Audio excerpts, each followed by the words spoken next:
चलिए दोस्तों, सुनते हैं विक्रम और बेताल में आज 8वीं पुतली पुष्पवती की कथा, जो कि इस प्रकार है। राजा विक्रमादित्य अद्भुत कला पारखी थे। उन्हें श्रेष्ठ कलाकृतियों से अपने महल को सजाने का शौक था। वे कलाकृतियों का मूल्य आंक कर बेचने वाले को मुंह मांगा दाम देते थे। एक दिन वे अपने दरबारियों के बीच बैठे थे कि किसी ने खबर दी कि एक आदमी काठ का घोड़ा बेचना चाहता है। राजा ने देखना चाहा कि उस काठ के घोड़े की विशेषता क्या है। नौकर के साथ वह आदमी दरबार में आया। अपने साथ वह ऐसा काठ का घोड़े लाया जिसकी कारीगरी देखते बनती थी।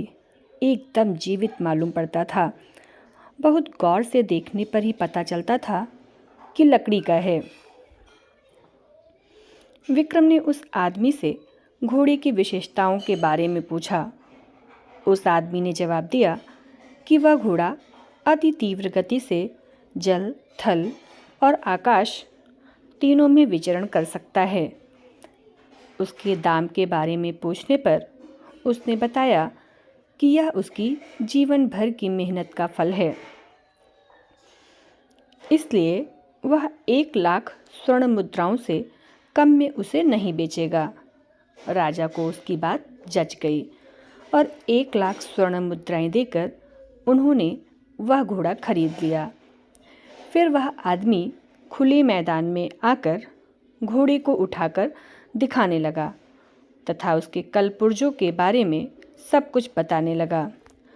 उसके संचालन की सारी विधि समझकर विक्रम ने घोड़ा अपने अश्वागार में रखवा दिया।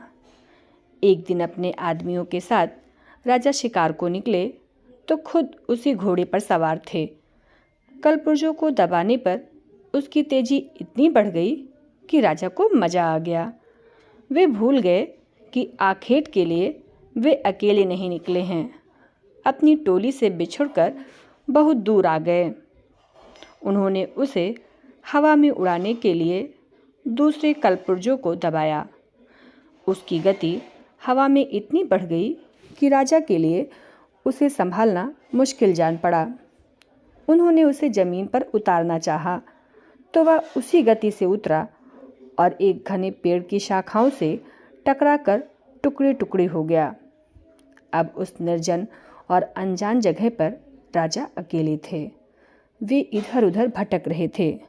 तभी सामने एक बंदरिया कूदी और अपने हाव भाव से कुछ बताने की कोशिश करने लगी।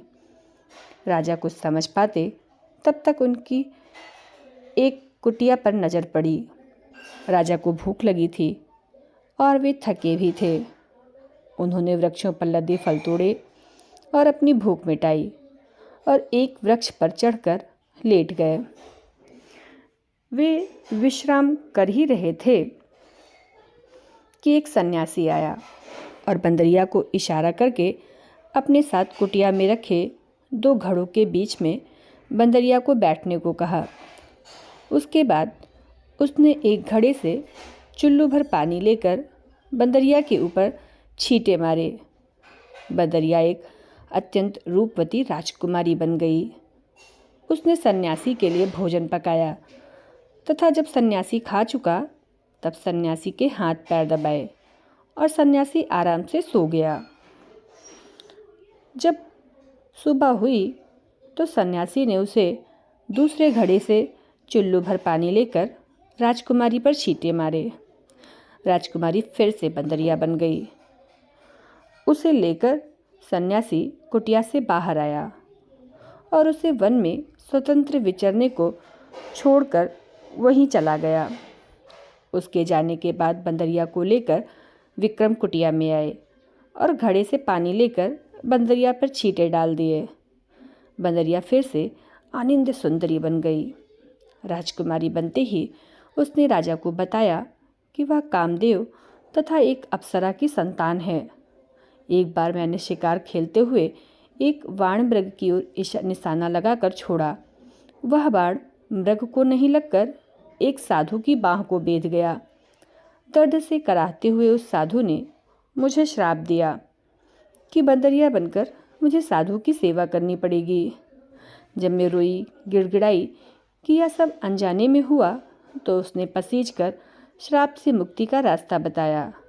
उसने कहा कि राजा विक्रमादित्य आकर तुम्हें श्राप से मुक्ति दिलाएंगे तथा तुम्हारी पत्नी के रूप में तुम्हें वरण करेंगे अगर वह साधु तुम्हें कोई चीज़ उपहार स्वरूप देगा।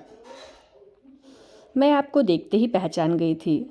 आप साधु के लौटने पर मैं उससे उपहार मांगूंगी और आप मेरा पत्नी के रूप में वरण करेंगे। विक्रम ने फिर पानी के छींटे डालकर उसे बंदरिया बना दिया। साधु आया और उसने बंदरिया से उसे राजकुमारी में बदल डाला। राजकुमारी ने उससे कोई उपहार देने को कहा। उसने हवा में हाथ लहराया तो उसके हाथ में खिला हुआ कमल आ गया। उसने कहा, यह कमल हर दिन तुम्हें एक रत्न देगा। साधु ने यह भी कहा कि उसे पता है राजा विक्रमादित्य उसकी ज़िंदगी में आ पहुँचे हैं, इसलिए वह राजकुमारी को बाकी की ज़िंदगी सुखपूर्वक व्यतीत करने का आशीर्वाद देता है। साधु ने उसके बाद राजकुमारी को अपनी कुटिया से सहर्ष विदा किया। राजकुमारी अब पूरी तरह शाप मुक्त हो गई थी। विक्रम ने तब दोनों बेतालों का स्मरण किया जो उन दोनों को नगर की सीमा पर पहुंचाकर गायब हो गया। नगर में जब उन्होंने प्रवेश किया तो एक बच्चा कमल के पुष्प को प्राप्त करने को मचल उठा। विक्रम ने वह कमल का फूल बच्चे को तुरंत देकर संतुष्ट किया। फिर महल पहुंचकर राजकाज देखने लगे। कुछ दिनों बाद उनके पास एक गरीब आदमी को पकड़कर लाया गया। उसे बहुमूल्य रत्न बेचने के आरोप में बंदी बनाया गया था। राजा के पूछने पर उसने बताया कि उसके बच्चे को किसी ने एक खिला कमल दिया था। उसी कमल से ये रत्न उसे प्राप्त हुए हैं। विक्रम ने सिपाहियों को बिना कारण किसी की ईमानदारी पर शक करने के लिए डांटा तथा वे सारे रत्न अच्छे मूल्य पर स्वयं खरीद लिए। वह आदमी राजा को दुआएं देता हुआ संतुष्ट होकर दरबार से विदा हुआ। धन्यवाद।